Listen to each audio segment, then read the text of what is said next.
The banner for Nungal and Garcia is finally here, and I want to talk about two things. First of all, why you should skip, and then second, why this game should be a little bit careful when it comes to how many banners we're getting. Again, the game just came out, and as you can see, there is 4 banners already in here, not counting the standard ones. Even though this banner gets created the moment you create your account, so this will be here for new players for a month, no matter when they create it. So it's 3 banners really, which is Gloria, Nungal Garcia, and then Antalion Samantha. I'm gonna be doing 3 multis here on this video. Hopefully we get something good.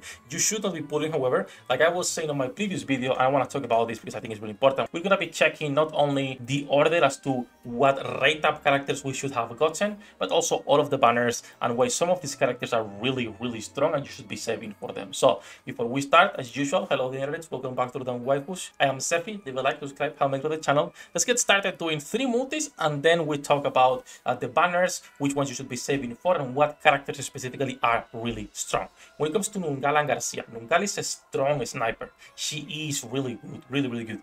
The problem is we're getting so many destroyers that will outperform her that unless she is your waifu or you like her playstyle, which is long range sniper, it's not worth putting for her. And then Garcia, her biggest problem is that with her trade, she needs to ramp up kills, alright? She needs to be killing in order for her skills to ramp up, and not only killing, but also her executioner, it's hard to proc because how many stacks you need. When it comes to Seekers, she is one of the weaker ones in the game, if not the weakest right now. So that's it, let's do 3 multis, and then we go into the other things, guys. Give me some luck, please. Let me get at least a character, please. We got lucky yesterday. I don't think I'm gonna be getting anything. Yesterday, I got both Dantalion and Samantha, back-to-back pulls. This is my favorite card, the Hangman. Let me see. First multi. Okay, nothing on the first one. We have 2 more to go. We got the Lash and the Navis. Alright, could be worse. Second multi. Let's go with... what are we going now? With the Emperor? Nah, the Emperor doesn't do that good. Let's go with the Magician. Oh, alright. Second multi, looking pretty good. Hopefully something great. Hopefully one of the bad characters on the banner, something I don't have, not a dupe. Nice, a new character that I did not have. Let's see. Perfect. As long as one of the characters from the banner, I'm happy. Because it means, you know, at least it's not a dupe or something wasted that I did not need. And now let's do the last multi. Praying to the gods we actually get Nungal, and if not, we're saving. Because 1500 per multi, it's expensive. And, you know, we need to be saving for a lot of banners. Let's get a random card here. Wheel of Fortune. Boom. Oh, wait, actually, I think that's a... oh, it's not. I thought it was a Spark, but it's not. Okay. Divine Grace, Tempest, that's it. No more pulls. 3 multis, more than enough. We got Garcia, which is great. She is not my favorite character, but I'm not gonna say no to a new character to build and keep testing. So that's it. All right, enough pulling, enough of this. Let's move into the banners, upcoming ones that are really important that you start saving for. Shout out to Celion as usual for making all of these useful infographics, and to the Korean community for putting these together with all the banners. So let's talk a little bit about upcoming banners, which ones are really useful, which ones are really strong, and you should actually be saving for.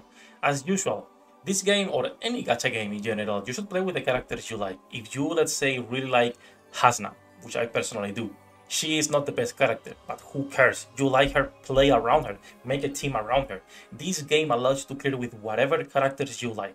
The only reason to go full meta is for PvP if you enjoy that, or for tryharding specific levels when you are low, when you are lower than that. If you are at the same level, use what you like. Don't worry too much, okay? Now, for people who like meta, as you can see, Nungal was not the first banner we got, okay? On the Taiwanese version, there were 5 banners before we got Nungal, and there was a 2-month gap before we got this banner. And this is only the rate up banners, so the ones that are getting a single character. And as you can see, Garcia never got a single banner, which now we are getting instead of Garcia Guzman, Garcia Nungal. This could mean that they are accelerating a lot the game.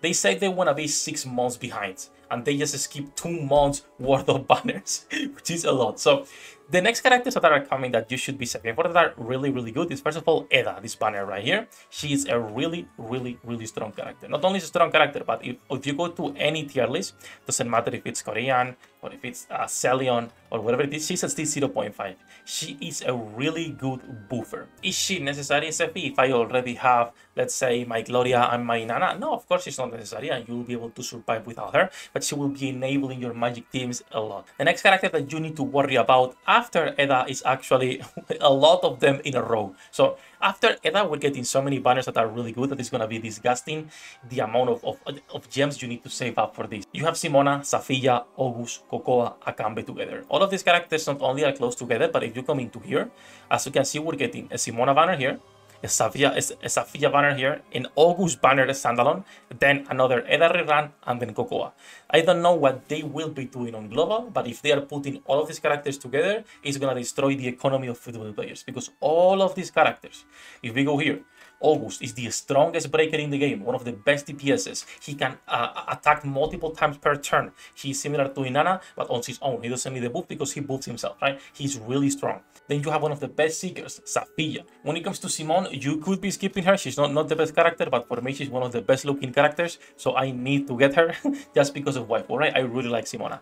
So, but not only that, after Safilla and August, we're getting Cocoa, which remember, she is the best tank in the game, even better than Magnus. I don't care about this. If we come in here, as you can see, Celion puts Cocoa on its own, no one else 0.5. Even the new character, Layla, I would put her a little bit lower since she's mostly for PvP, more focused on PvP than this, so I would put her at least on T2 myself. But we're getting characters that are on the tier list really powerful, back to back to back to back. And that's what I think is important, that you guys save resources. And not only that, but then we're getting Akambe, one of the best destroyers in the game. Both Akambe and Tristan, with these two characters right here, are stronger than Nungal and Dantalion.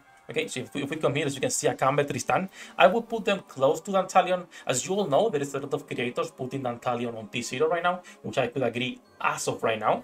But over time, the differences with Beryl become more clear, and Tristan and Akambe come out and they just destroy everything. Tristan is a really strong character. She becomes Super Saiyan. I've showed her on the Taiwanese server a couple times since I got lucky with her banner, but she's really, really powerful. So there is all of these current banners that we're gonna be having back to backs to backs, that it's really important to save resources. And it's also really important that the game let us know what they're planning, because as of right now, the only thing we know is that they are going to be changing the banners. They are going to be accelerating this process. We do not know by how much, if we're getting more resources, if they're going to be giving us more events to actually be able to pull for these amazing characters or not, or what's the plan. And this is an issue because the game, remember that it's a couple weeks old. We need to know what's going to be happening on the next couple of months to know how the global server is going to be behaving forever, right? A lot of people will leave or stay on the game depending on these first couple of weeks and their initial impression on how the developer handles this. So we'll see. For now, I'm happy. For now, even though I think we're rushing already the banners, but it is what it is. We're going to keep playing, keep covering the game, keep updating the website. That's going to be for this one. I just wanted to talk a little bit about the upcoming banners and why it's important that you guys start saving those resources. Too many good characters coming. Start saving, alright? If you want a TLDR on what characters are good, Eda, Safilla, August, Cocoa, Akambe, Homa, Karis, Tristan, the Alpha, Rawiyah, Tair, and Agatha. All of the characters are strong, and we don't know how many we're getting in the next month or two. That said, that's gonna be it for this one. Thank you to my patrons, as usual, for making this content possible. Love you all, bossos. Good luck with your pool day rates. I'll see you in the next one. 役立たずは楽園から追放するのみ。ブランとノワールのショータイムです。天地万物を切るとはこういうことだ。